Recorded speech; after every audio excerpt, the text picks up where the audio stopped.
Thank you for joining my channel today, guys. I'm the Comic Bookman, and today I'm going to be reading you Blue Book from Dark Horse Comics. Now, this is a comic that came out last week, and I myself am a massive UFO, UAP fanatic, Project Blue Book, the 1940s flying saucer craze, you name it, I love it.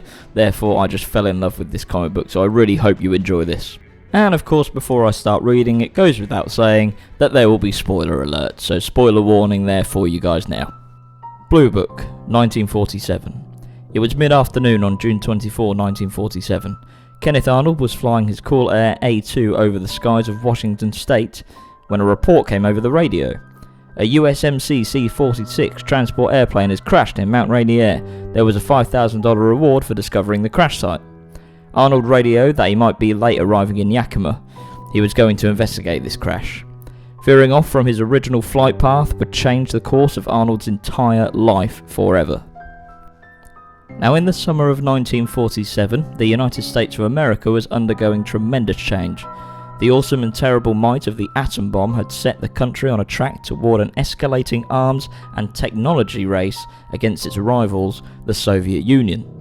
The Second World War had transformed the country into an economic and cultural powerhouse, and American people were looking to the future with fear and hope.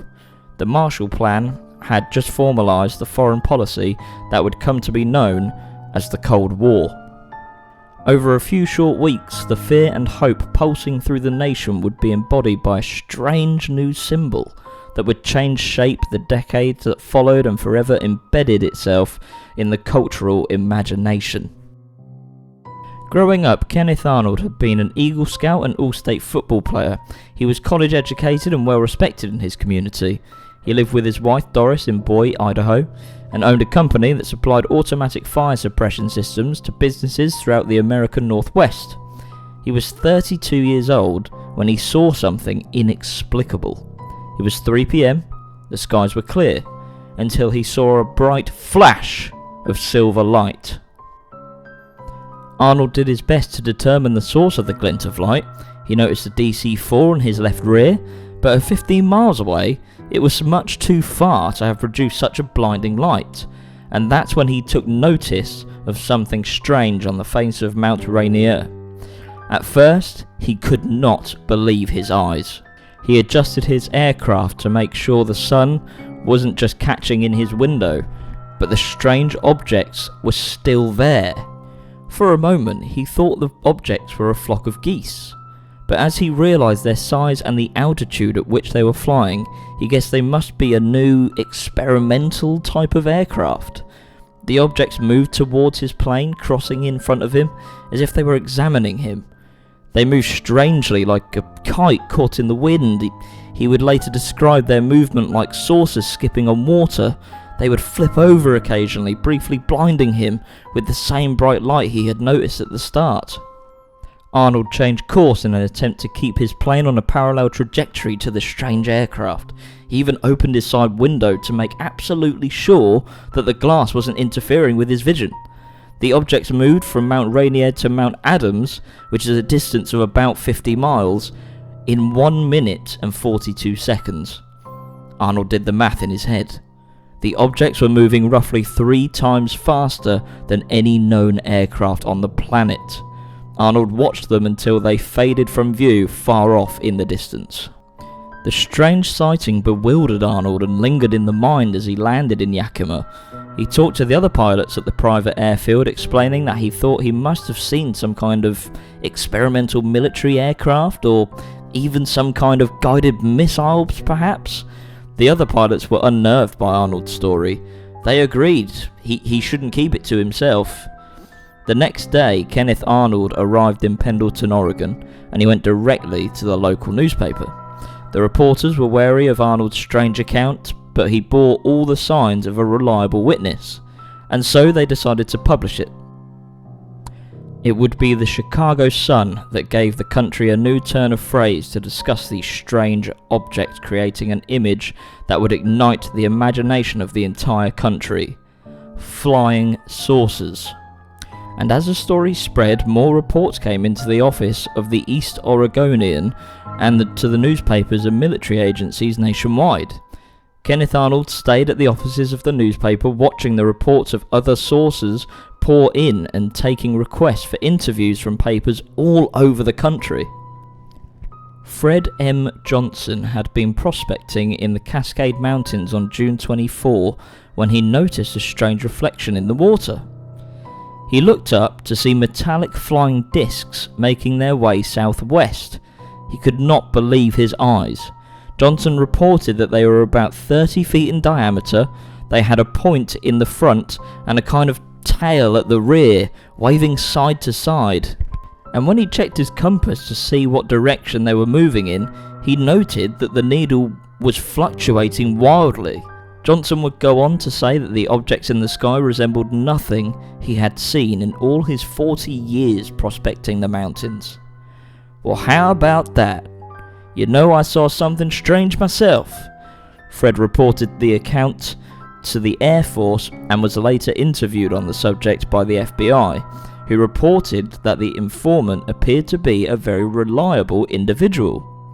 There were at least 20 other reported sightings in the Pacific Northwest on June 24, and many more in the days that followed. A member of the Washington State Forest Service who had been on the fire watch in Diamond Gap reported seeing flashes over Mount Rainier that moved in a straight line. Ethel Wheelhouse in Yakima, Washington reported seeing several flying discs that June afternoon. And as far away as Joliet, Illinois, there were reports by railroad engineer Charles Castle of 9 disc flying objects flying over the country road where he had been walking. L.G. Bernier of Richland, Washington, wrote to the local papers that he had seen 3 of the strange objects flying toward Mount Rainier just minutes before Arnold's encounter. He would be among the first to suggest a novel but soon to be widespread explanation of where these objects came from. I believe it may be a visitor from another planet. A few days later, Arnold would begin echoing the sentiment that these discs may be extraterrestrial in origin. He and his family had received piles of letters in the mail. Some of the letters ascribed biblical importance to the sightings, believing them to be the sign of the end of days. Arnold purchased a movie camera and pledged to take it on future flights, hoping to get photographic evidence of these discs should he ever see them again. As stories of the disc spread across the country in the days and weeks that followed, Arnold was dispatched as a kind of celebrity spokesperson on the topic, interviewing many who claimed to see these strange lights in the sky. The Army, Air Force Intelligence and the FBI began to take these accounts seriously, as more reports came in from credible witnesses. They began to interview each of them to record what they had seen and determined whether these strange lights were some kind of mass hallucination or something that could be a threat to national security. Lieutenant Frank Brown and Captain William Davidson would interview Kenneth Arnold on July 12. They would go on to report, "It is difficult to believe that a man of character and apparent integrity would state that he saw objects and write up a report to the extent that he did if he did not see them." But the Air Force remained baffled by these strange unknown aircraft and what they meant for this country. Before the Arnold encounter, there had been stories of strange flying aircraft going back centuries. Pilots primarily in the Pacific theatre of the Second World War had reported strange circular aircraft that move erratically at speeds impossible for any known fighter planes. They were called Foo Fighters, and at the time their witnesses believed them to be some kind of secret weapon known only to the Axis powers. This new wave of sightings would get much more widespread attention and capture the imagination of the American people, because the summer of the flying saucers was only just beginning. Well, I certainly hope you enjoyed that as much as I did. I found that first issue to be absolutely fascinating. I can't wait until the second issue comes out, and trust me guys, believe me, when it does, it will be going up on this channel, so look out for that. Hit a like and subscribe if you did enjoy, and hopefully I'll see you again on the next one.